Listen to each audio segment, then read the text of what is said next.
Hello guys, so this is the second video and I'm gonna be showing you how to use your trading view. Now, quick disclaimer guys, this is mainly just for educational purposes. This is not financial education. I hope you guys understand that. And now I want you guys to understand something. Before we get to this, most important thing is to understand what type of trader are you.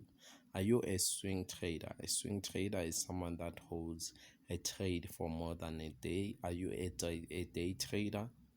Someone that just takes that opens a position and closes the same position within the same day, right?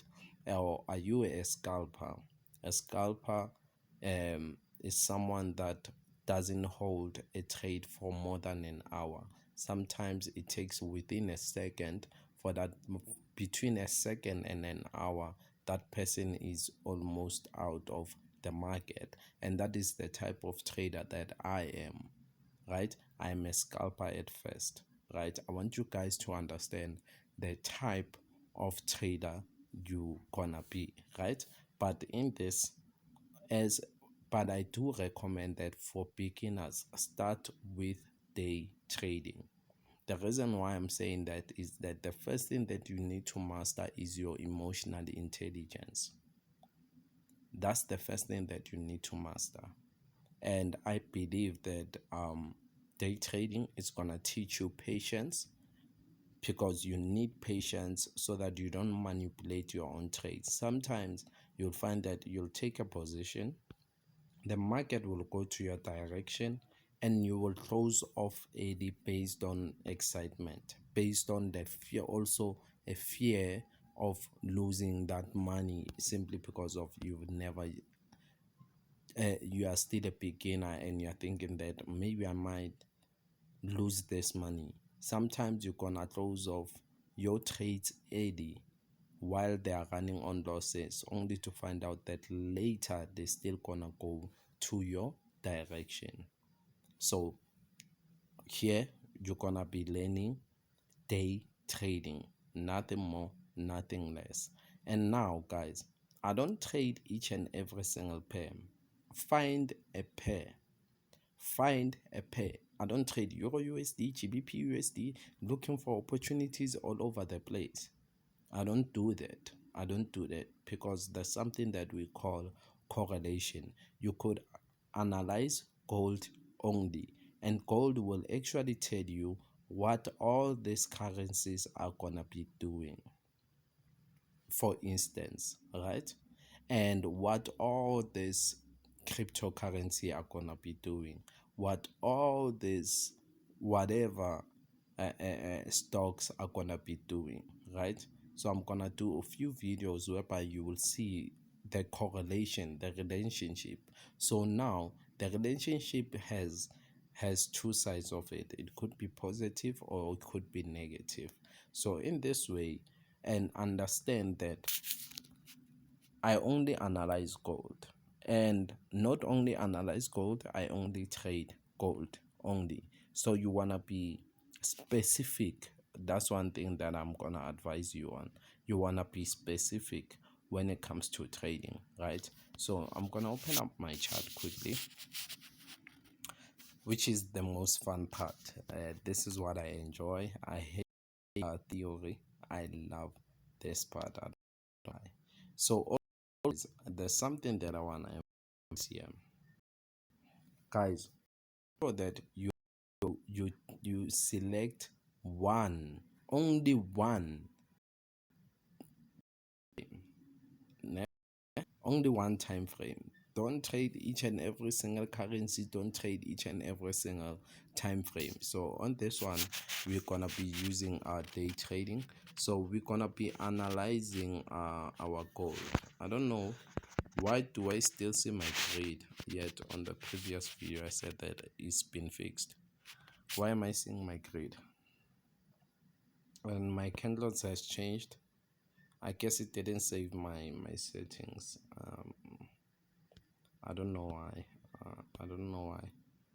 So let me quickly set it up. It's just a few tools, guys. Just give me a second.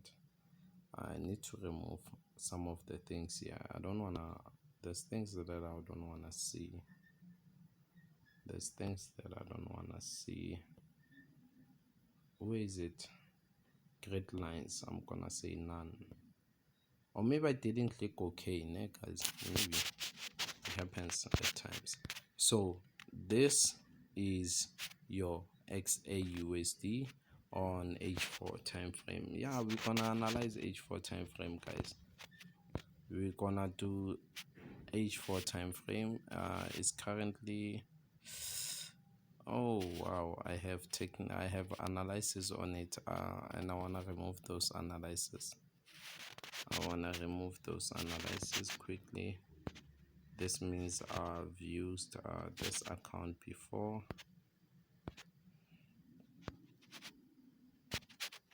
So here we're gonna be discussing. I'm not gonna teach you how to trade, right? This is for educational purposes, right? So I'm gonna show you the tools. How do you actually use these tools, right? So the first thing is this: we're gonna be using a horizontal line. So a horizontal line is mainly to identify your highest points and your lowest point. So right here, as you can see, this is what we call our current price. So if you go down and left, and you will see this is where the market started pushing towards the upside, right? But bear in mind, any low price and any high price below our current price is regarded as a low price, because we already surpassed that area. Make sure that you understand that. So I'm gonna put a horizontal line. So I'm gonna, from this point, I'm gonna go down and left, and then I'm gonna put a horizontal line again. I'm gonna go down and left, and then I'm just gonna be doing that until my current low price, which is the last one right here. So there it is, right? So then that is how you use your horizontal line. So I want to do the same thing for my supports, my support. So these are your highest price, and remember, any low price, any high price above our current price is regarded as a high price. So you go up and left. In this case, you're gonna put your horizontal line. You go up and left, you're gonna put your horizontal line. You go up and left, you put your horizontal line. Then you will understand this, that most of the time there's a possibility, right? This is about possibilities, guys, right? There's a possibility that the market could still proceed and come down right here, right? That is where people will take selling opportunities, because now they understand that the market is targeting the next lowest price, right? And then right after that one, we should be expecting a bit of a retracement, taking buying opportunities until that highest point, right? So now you see why I'm using another tool, which is called path. It's just to explain to you guys how to understand the forex market. So now the next tool is called trendline. So with a trendline, you're gonna locate your first low and click once and try to connect it with your next low, right? At least you should have at least more than one lows touching, right? As you guys can see,